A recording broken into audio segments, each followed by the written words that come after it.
갑자기 열이 확 오르면서 얼굴이 붉어지고 땀이 쏟아지는 경험 해보신 분들 많으실 겁니다. 자다가 벌떡 깨는 일이 많아지고 이유 없이 가슴이 두근거리고 답답해지는 감정도 느끼셨을 겁니다. 자주 울컥하고 피곤함이 일상처럼 느껴지기 시작했다면 이건 단순한 기분 변화가 아닙니다. 바로 갱년기 증상입니다. 갱년기는 여성의 삶에서 반드시 거쳐야 하는 생물학적 변화입니다. 보통 45세에서 55세 사이에 나타나며 여성 호르몬인 에스트로겐의 급격한 감소가 원인입니다. 이 에스트로겐은 단지 생식 기능만 조절하는 것이 아니라 뇌, 심장, 뼈, 피부, 감정까지 광범위하게 영향을 주는 물질입니다. 에스트로겐이 줄어들면 가장 먼저 감정이 흔들리기 시작합니다. 가벼운 자극에도 화가 나고 우울해지고 때로는 이유 없이 무기력해집니다. 서울대병원 여성건강센터 보고서에 따르면 갱년기 여성 중 72%가 일상생활에 영향을 줄 정도의 감정 기복을 경험했다고 했습니다. 그만큼 흔하고 실제적인 변화라는 이야기입니다. 그런데 많은 분들이 이걸 내 탓으로 돌립니다. 내가 정신력이 약해서 그런가 싶고 괜히 주변 사람들에게 짜증낸 건 아닐까 자책하기도 하죠. 그렇지 않습니다. 이것은 내 몸 안의 호르몬 변화가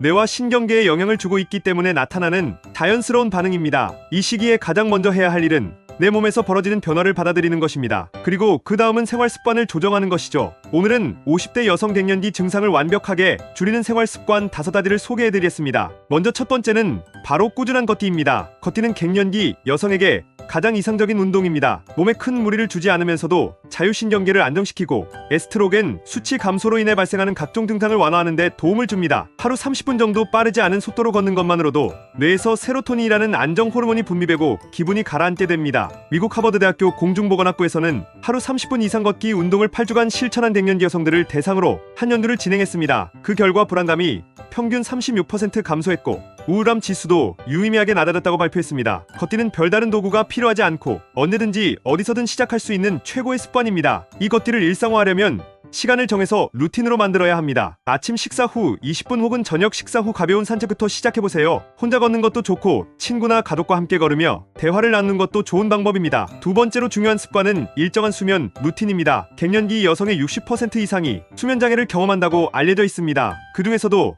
가장 흔한 것이 수면의 질 저하입니다. 쉽게 잠들지 못하고 자주 깨며 아침에 일어났을 때 개운하지 않은 상태가 지속됩니다. 이는 단순한 불면증이 아니라 호르몬 변화로 인해 수면 호르몬인 멜라토닌의 분비가 줄어들고 체온 조절이 어려워진 결과입니다. 호주 국립수면연구소에서는 갱년기 여성 120명을 대상으로 수면 루틴 조정 프로그램을 6주간 진행했는데요. 그 결과 실험 참가자의 71%가 잠드는 데 걸리는 시간이 단축되었고 새벽 각성 횟수도 크게 줄었다고 보고했습니다. 그렇다면 어떻게 해야 수면 루틴을 조정할 수 있을까요? 가장 먼저 해야 할 일은 잠들기 전 1시간 동안의 행동을 바꾸는 것입니다. 전자기 사용을 줄이고 밝은 조명을 끄고 차분한 음악이나 독서로 마음을 가라앉히는 것이 좋습니다. 또한 족욕이나 따뜻한 호차도 심부 체온을 낮춰 수면 유도에 도움이 됩니다. 무엇보다 중요한 건 매일 같은 시간에 자고 같은 시간에 일어나는 패턴을 유지하는 것입니다. 이 두 가지 습관 걷기와 수면 루틴은 서로 긴밀하게 연결되어 있습니다. 낮에 규칙적으로 몸을 움직여야 밤에 몸이 스스로 휴식을 인식하게 됩니다. 걷기가 충분하지 않으면 밤에 자율신경이 흥분 상태로 남아 수면을 방해하게 되는 것입니다. 갱년기를 겪는 많은 여성분들이 공통적으로 호소하는 증상이 있습니다. 바로 뱃살입니다. 갑자기 늘어난 허리둘레, 이전과는 전혀 다른 몸맵시, 몸무게는 비슷한데도 유독 복부에만 살이 몰린 느낌. 이 모든 것은 에스트로겐 감소와 관련이 깊습니다. 에스트로겐은 체내 지방 분포를 결정짓는데 중요한 역할을 합니다. 젊었을 때는 엉덩이나 허벅지 쪽으로 지방이 분산되는 반면 갱년기 이후에는 복부 내장 지방이 급격히 늘어나는 형태로 바뀌게 됩니다. 문제는 단지 외형의 변화만이 아닙니다. 내장 지방이 늘어나면 인슐린 저항성이 올라가고 대사증후군, 고혈압, 고지혈증, 심지어 심혈관 질환 위험까지 함께 높아집니다. 한국여성건강연구소에서 발표한 보고서에 따르면 갱년기 이후 복부 비만을 경험하는 여성의 비율은 45세 이전보다 약 3배 가까이 높아지며 이 중 60% 이상이 당뇨나 고지혈증 등의 질환을 함께 동반하고 있다고 밝혔습니다. 그렇다면 이 시기에 복부 지방을 관리하기 위한 생활 습관은 무엇일까요? 세 번째 생활 습관은 바로 혈당 안정입니다. 혈당이 자주 급격하게 오르내리는 식습관은 체내 인슐린 분비를 불안정하게 만들고 이는 복부 지방 축적의 가장 큰 원인이 됩니다. 특히 정제 탄수화물, 단순 당류, 카페인 위주의 간식은 급격한 혈당 변화를 유도하며 갱년기 호르몬 균형까지 흔들리게 만듭니다. 실제로 미국 하버드의대 내분비대사학 연구팀은 중년 여성 300명을 대상으로 아침 식사, 구성과 복부 지방의 상관관계를 분석한 결과 단백질과 식이섬유 중심의 아침 식사를 한 그룹이 정제 탄수화물 위주의 아침을 섭취한 그룹보다 6개월 뒤 복부 둘레가 평균 3cm 가량 줄어든 것으로 나타났습니다. 그렇다면 어떤 식습관이 혈당 안정에 도움이 될까요? 하루 3끼는 되도록 일정한 시간에 식사하고 식사 간격은 5시간 내외로 유지하는 것이 이상적입니다. 한 끼 식사에서는 탄수화물보다 단백질과 식이섬유의 비율을 높이는 것이 좋습니다. 예를 들어 현미밥, 두부, 나물, 계란, 된장국 같은 구성이 이상적입니다. 또한 식사를 할 때 순서도 중요합니다. 채소부터 먹고 단백질을 먹은 다음 탄수화물을 먹으면 혈당 상승 속도를 천천히 만들 수 있습니다. 식사 속도 역시 20분 이상 천천히 씹는 것이 도움이 됩니다. 음식을 급하게 먹는 습관은 인슐린 분비를 과도하게 유발하기 때문에 반드시 개선해야 할 부분입니다. 다음으로 네 번째 생활 습관은 스트레스 관리입니다. 갱년기에는 감정 기복이 커지고 스트레스에 대한 민감도가 높아집니다. 특히 코르티솔이라는 스트레스 호르몬이 자주 분비되면 이 역시 복부 지방을 늘리는 주요 요인이 됩니다. 단기적으로는 신경이 날카로워지고 장기적으로는 호르몬 체계가 무너지고 우울감까지 깊어질 수 있습니다. 국내 정신건강의학회에서는 갱년기 여성 180명을 대상으로 스트레스 관리 방식에 따라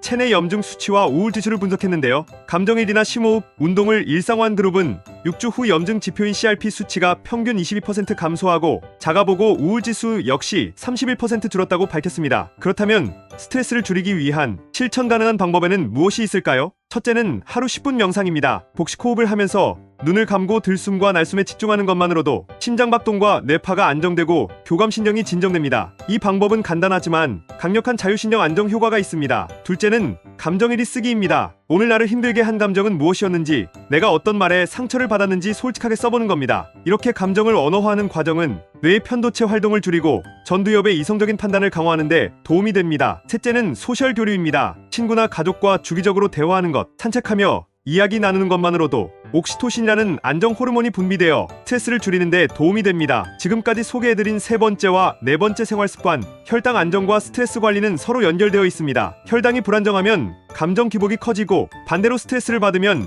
혈당도 요동치게 됩니다. 그래서 이 두 가지는 반드시 함께 조절해 주셔야 합니다. 걷기, 수면, 식습관, 스트레스 관리, 여기까지는 우리가 몸의 리듬과 호르몬 균형을 되찾기 위한 기본적인 흐름을 정리한 것이었습니다. 그런데 여기에 반드시 더해져야 할 마지막 한 가지가 있습니다. 이 부분이 빠지면 앞서 실천한 네 가지 습관의 효과도 반감될 수 있습니다. 그만큼 중요하고 결정적인 요소입니다. 바로 정기적인 건강 점검입니다. 많은 분들이 병원에 가는 것을 꺼립니다. 괜찮겠지, 이 정도는 참을 수 있지 하는 생각으로 넘기다 보면 어느새 몸은 신호를 보내기 시작합니다. 하지만 우리는 그것을 무시하고 일상에 묻혀 살아가죠. 갱년이라는 시기는 단지 생리의 끝이 아니라 여성의 생애, 건강 상태가 재편되는 시기입니다. 지금까지의 몸과는 다르게 반응하고 변화하는 시점이라는 말입니다. 그래서 반드시 내 몸이 지금 어떤 상태에 있는지를 객관적으로 확인할 필요가 있습니다. 서울아산병원 여성클리닉 통계에 따르면 갱년기 여성 중 정기적으로 건강검진을 받은 사람은 그렇지 않은 사람보다 심혈관 질환 발생률이 38% 낮았고 골다공증 위험도 41% 줄어든 것으로 나타났습니다. 이는 단순히 검사 하나로 예방 효과가 있다는 것이 아니라 그 검사 결과를 기반으로 생활 습관을 미리 조정할 수 있기 때문입니다. 그렇다면 어떤 검사를 받아야 할까요? 기본적으로 혈압, 혈당, 콜레스테롤 수치 같은 대사 관련 항목은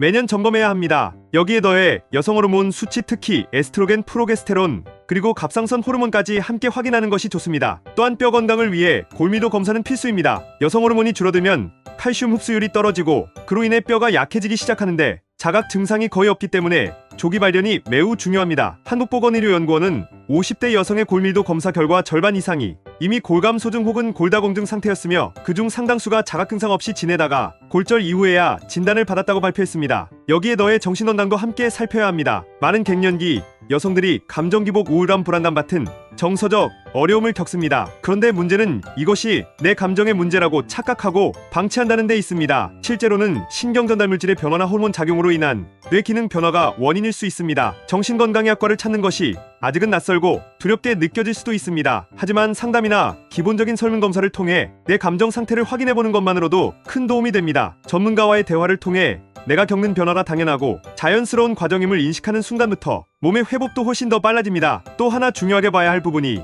유방, 갑상선 자궁 등 여성에게 특화된 장기의 건강 상태입니다. 특히 갱년기 이후 유방암, 자궁근종, 갑상선 기능 저하 등 발생 비율이 급격히 높아지기 때문에 정기적인 초음파나 혈액 검사가 필요합니다. 이처럼 정기적인 건강 점검은 단지 병을 찾는 것이 아닙니다. 내 몸이 보내는 작은 신호를 읽고 앞으로 어떻게 생활을 조절할지를 알려주는 나침반 같은 존재입니다. 앞서 말씀드렸던 것 수면, 식습관, 스트레스 관리, 이 모든 것이 결국 내 몸을 위한 준비입니다. 그런데 이 네 가지를 실천하더라도 지금 내 몸이 어느 상태에 있는지를 모르고 계속하면 방향을 잘못 잡을 수 있습니다. 건강 점검은 그 방향을 바로잡아주는 마지막 열쇠입니다. 특히 갱년기 증상은 개인차가 매우 큽니다. 같은 나이인데도 어떤 분은 피곤함만 느끼고 어떤 분은 감정이입이 심하고 또 어떤 분은 뼈가 약해지거나 살이 급격히 찌는 경우도 있습니다. 정기적인 검진은 나에게 맞는 맞춤형 습관 조정이 가능하도록 도와주는 도구입니다. 이제 오늘로써 5가지 생활 습관 모두를 말씀드렸습니다. 첫 번째 걷기, 두 번째 수면, 세 번째 식습관, 네 번째 스트레스, 마지막 건강 점검. 이 5가지는 단순히 따로 떨어진 개념이 아니라